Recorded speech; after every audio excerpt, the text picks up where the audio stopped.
So I want to talk about two main topics, releasing and boundaries. So releasing, I'm going to keep it kind of short. There was a man, for example, about a year ago that I really enjoyed, and I also felt a lot of pain come up. Love hurts, love heals.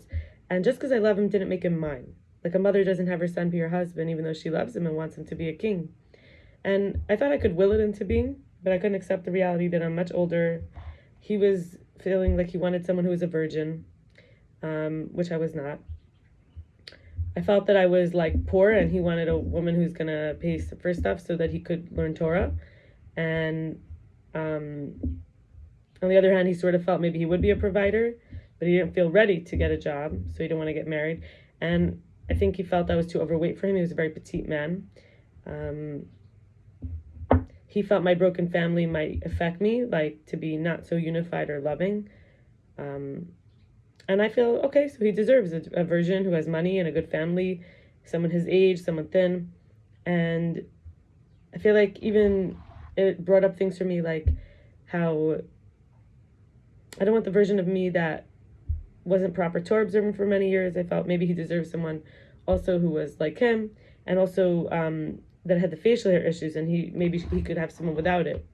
And that was a very mature experience for me because I couldn't turn to him for much. He was pretty immature in a lot of ways, it turned out.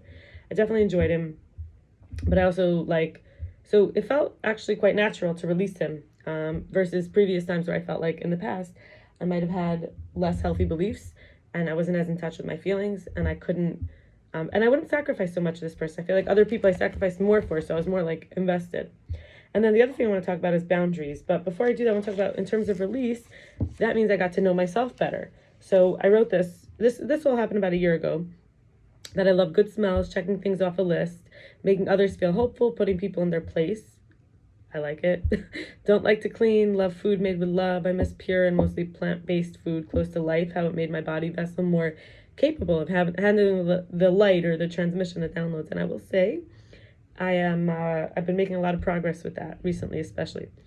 In fact, I think I am shifting towards a plant-based diet, which I'm not calling vegan vegetarian because that would mean only vegan vegetarian. I'm saying plant-based, which could be more like, but I just bought some yogurts and I have an egg in my fridge. The other day I ate 2 eggs.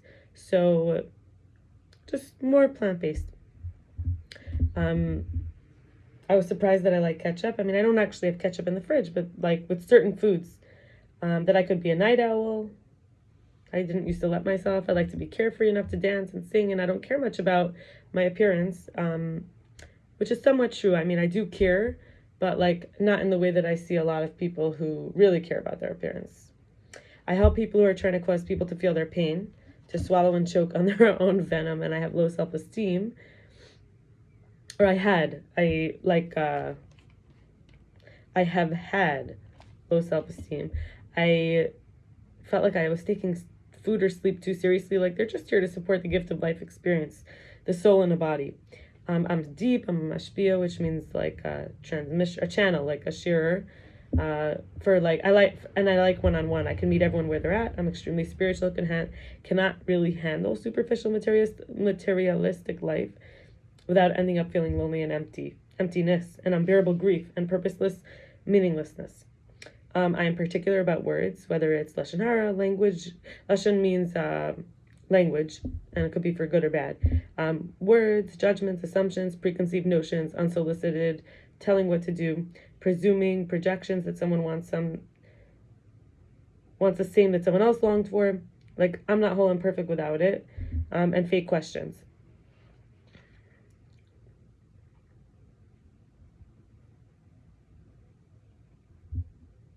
I don't even know exactly what I meant at that time, like what a good example would be, but it seems to me that I would like let's say somebody wanted someone in shape, so I would project that someone wants someone in shape, so I'm not good enough. but I must have had something else, like maybe it was that, but something in mind. So obviously we're talking about boundaries and projections in the next two. So having good boundaries means we don't project as much. And boundaries with advice, boundaries with speech would be responding to questions that are asked. When I am leaving a voice note, I could imagine there's eye contact or the person's actually there. Remembering everyone has a personal guidance system and the ability to reflect on decisions. Asking questions rather than assuming. Not thinking I know everything or that I'm more of an expert, more right than someone else, or like I'm any more equipped to tell the future, handle Hashem's, wrath. That I could tell someone that, that they should be doing atonement or cleansing. Only offering what will not leave lasting damage. And time reveals so much more than I can relate to. Saying, like above my caliber, that's above my caliber. Bring situations that are more advanced challenges than I'm up to. Like letting people, like that's beyond my pay grade or that kind of idea. And with projections, so this is, again, things that I project and I not that I project, that I have projected through other people's eyes, that I'm a pity case who's desperate and lonely and not able to get it together, that I'm too egotistical to be vulnerable about what I'm really going through for fear of judgment on my abilities and worth, so being lowly estimated, that I'm not equipped to give guidance because I still get triggered sometimes and lose control over my temper when I feel threatened, and still get depressed sometimes when I'm grieving during transitions, is ways that in ways that make me unqualified to be seen as a role model for wellness. Now, again, just qualifying that these are from 1 year ago. And I've made, an enormous amount of progress in all these areas.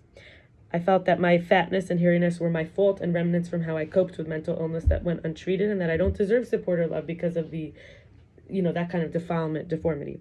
That I had agendas, biases, and can't just listen, reflect, validate, assure. That I'm dirty, imbalanced with extra stinky chemical secretions, hormones, and I'm not feminine or beautiful or pure or uncontaminated. And finally, that only a destroyer, destructive people can relate to me because of the healing of the guilt, the shame, the manipulations, the unmet needs, the abuse effects. And that is leading us to just the last, I want to add 2 more points, which is the tree of life, knowledge of good and evil. So I want to be more humble and okay with not knowing. I wrote this, and I'm actually in a group where we're reading a book together, a book study about the unknown. Being able to see the way a plant growing as the early stalk cannot be identified until some leaves show. The same in life. Often things take time and patience to be revealed, and also things are often not what they appear to be. So I actually was growing plants this past year, all different plants, since I wrote this, and it is very true. At the beginning, you don't know which plants they are by their stalks. I mean, sometimes you could tell, but really it's a leaf, some more leaves, and only later when they started growing and had a smell and had the fruit or had, you could identify them by the shape of their leaves and how it's growing. And number 2 is being able to tolerate not labeling, itemizing, understanding, and categorizing, reducing, identifying, knowing, yet being in the gray area, tolerating mystery, handling, submitting to higher powers time frame for unconcealing the information that's concealed. And I'll stop there and wish you an amazing Shabbos. May the Shabbos, which is the one right before the new year, before the new month that's also a new year.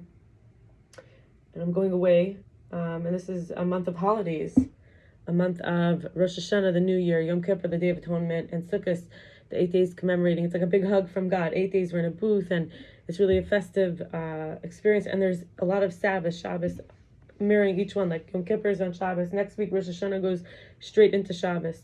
And then, Sukkot we have over Shabbos, and then it ends with a Shabbos after. And this is the Shabbos, before,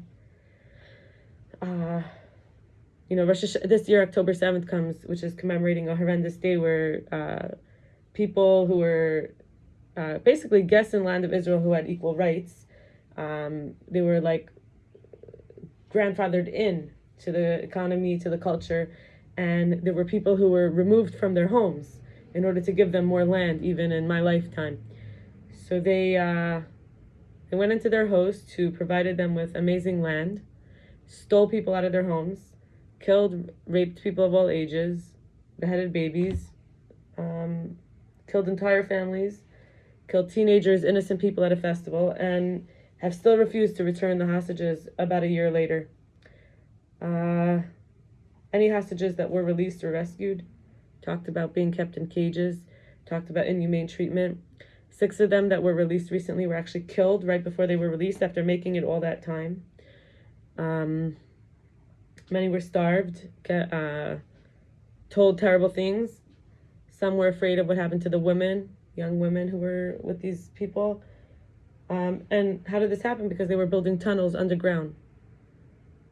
So instead of making orchards and farms and lands, that can't be your land if you're doing that to the land, making tunnels. What are you making the tunnels for? To steal people and to hide them and to burrow like parasites, like worms, to less than worms. Worms are good for the soil. They did violence to the land and to the people of the land. And this is the country that gave them water and electricity and food and Wi-Fi, and even during the war delivering them food and giving them advance notice before they have to clear out a place, because they chose a government called Hamas. So instead of having sanctuary, orchard, garden, fields, paradise and resorts and a port, they decided to not learn Hebrew, not pay taxes. I don't know if it's exactly tribal land, but it's very close. It could be part of the tribal land, maybe not. I don't know exactly where the borders end of the Judah territory. Anyway, so that's coming up. So may this year be, may the Shabbos and the upcoming year right after the Shabbos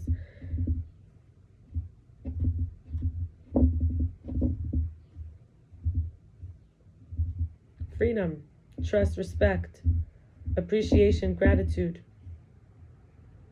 life, letting our eyes be like godly, goodly lasers, that everything we see is love, and that the darkness takes on a whole new identity of hiding what's precious, what's vulnerable, what's good. It's a blessing.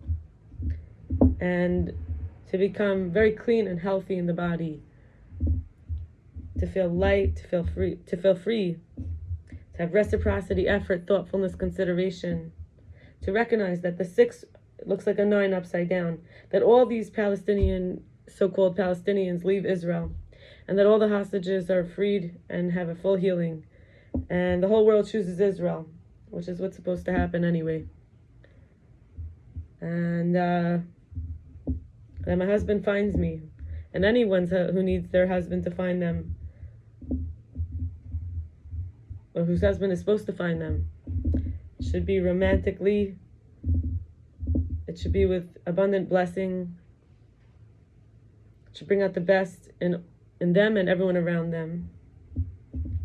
That centipede should decide not to visit my home anymore, and little flies as well. And I should figure out my oven.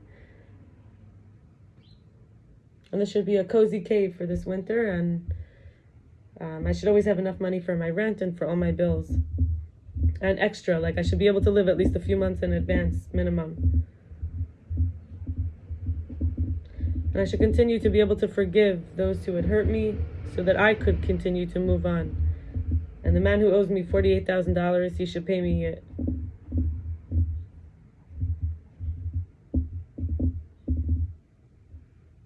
And that we all do any teshuvah we need and get ready to greet Mashiach, even if it means giving up everything. Releasing our attachments, being the oneness, becoming the oneness, joining forces in holiness, beauty, radiance, holding hands and going into the light together.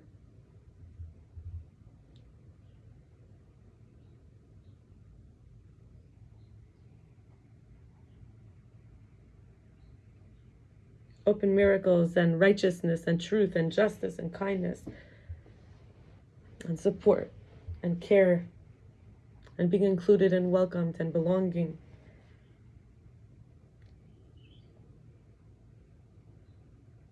And balance and resonance and intuition, miracles. Amen.